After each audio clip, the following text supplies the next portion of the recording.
It was now the 8th day since my crash landing in the desert, and I'd listened to the story about the fox as I was drinking the last drop of my water supply.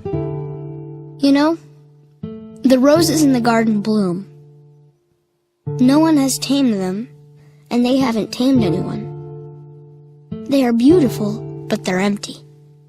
One couldn't die for them. But my rose is more important, since she's the one I've watered. She's the one I put under glass. She's the one I listened to when she complained, or when she boasted. She's my rose. Your memories are very pleasant, but I haven't yet repaired my plane. I have nothing left to drink. My friend the fox told me... Little fellow, this has nothing to do with the fox. We're going to die of thirst. He doesn't realize the danger, I said to myself. He's never hungry or thirsty. A little sunlight is enough for him. But the little prince looked at me and answered my thought. I'm thirsty too. Let's find a well. It is absurd looking for a well at random in the vastness of the desert. But even so, we started walking.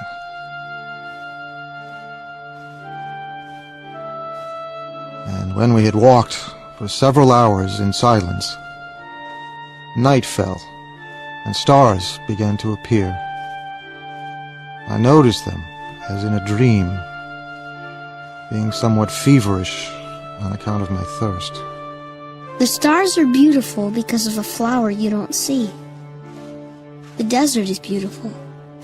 What makes the desert beautiful is that it hides a well somewhere.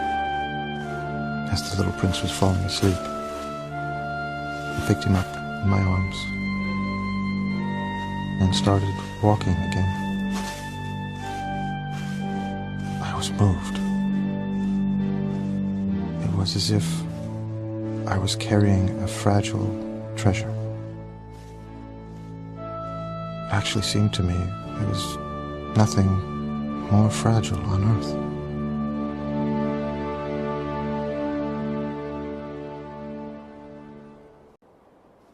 And walking on like that, I found the well at daybreak. It's strange. Everything is ready. The pulley, the bucket, the rope. We drank with our eyes closed. It was as sweet as a feast. That water was more than merely a drink. It was born of our walk beneath the stars, of the song of the pulley, of the effort of my arms. It did the heart good, like a present. I could breathe easy now. Why did I also feel so sad? You must keep your promise. What promise? You know, a muzzle for my sheep. I'm responsible for this flower. I drew a muzzle, and with a heavy heart, I handed it to him. You know, my fall to Earth? Tomorrow will be the first anniversary. I landed very near here. Then it wasn't by accident that I met you 8 days ago? You were returning to the place where you fell. You must get to work now. You must get back to your engine. I'll wait here. Come back tomorrow night. But I wasn't reassured. I remembered the fox. You risk tears if you let yourself be tamed. When I came back from my work the next evening, I caught sight of my little prince from a distance. He was sitting on top of an old stone wall, legs dangling, and I heard him talking. You sure it won't make me suffer long? I stopped short, my heart pounding, but I still didn't understand. Now go away. I want to get down from here.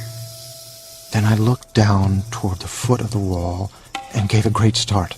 There, coiled in front of the little prince, was one of those yellow snakes that can kill you in 30 seconds. At the noise I made, the snake flowed over the sand like a trickling fountain. I reached the wall just in time to catch my little prince in my arms, his face white as snow. He put his arms around my neck. I felt his heart beating like a dying bird's when it's been shot. Little fellow, you were frightened. I'll be much more frightened tonight. I'm glad you found what was the matter with your engine. Now you'll be able to fly again. How did you know? I'm leaving today too. It's much further, and it's much more difficult. Once again, I felt chilled by the sense of something irreparable. I have your sheep, and I have a crate for it, and the muzzle. Little fellow, it's a bad dream, isn't it? All this conversation with this snake, and the meeting place, and the star. Everyone eventually is consoled. At night, you'll look up at the stars. It's too small where I live to show you where my star is. It's better that way. My star will be one of the stars for you. And when you're consoled, you'll be glad you've known me. You'll always be my friend. You'll feel like laughing with me. So you'll like looking at all of them. Tonight, don't come. I won't leave you. That night, I didn't see him leave. He got away without making a sound. When I managed to catch up with him, he was walking fast, with determination. Now you're here. You were wrong to come. You'll suffer. I'll look as if I'm dead, and that won't be true. I said nothing. You understand? It's too far. I can't take this body with me. It's too heavy. I said nothing. But it'll be like an old abandoned shell. There's nothing sad about an old shell. I said nothing. I'll be looking at the stars, too. All the stars will be wells with a rusty pulley. All the stars will pour out water for me to drink. I said nothing. And he, too, said nothing. Because he was weeping.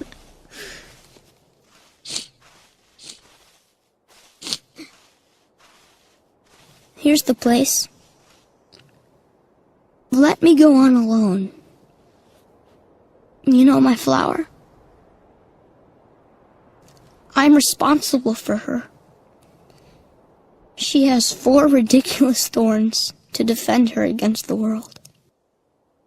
He hesitated a little longer. Then he stood up.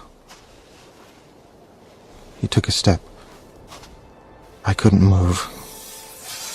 There was nothing but a yellow flash close to his ankle. He didn't cry out. He fell, gently, the way a tree falls. There wasn't even a sound because of the sand.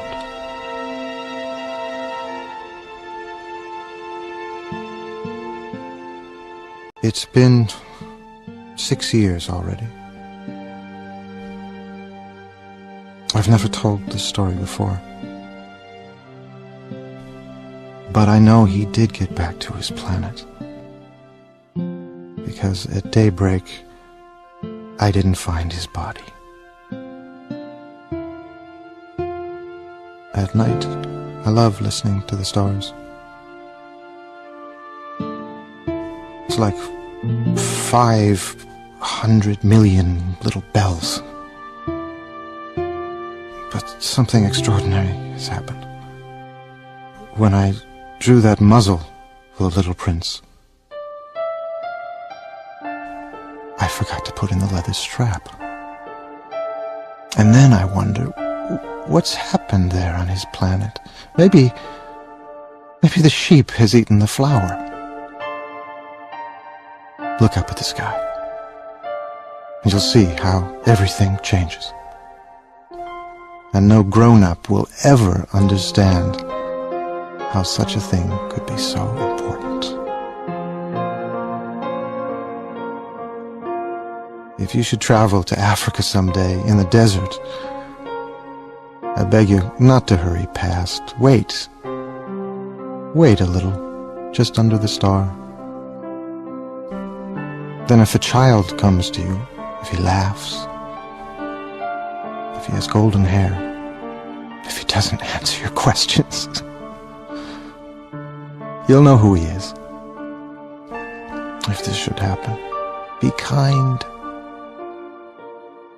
Don't let me go on being so sad. Send word immediately that he's come back.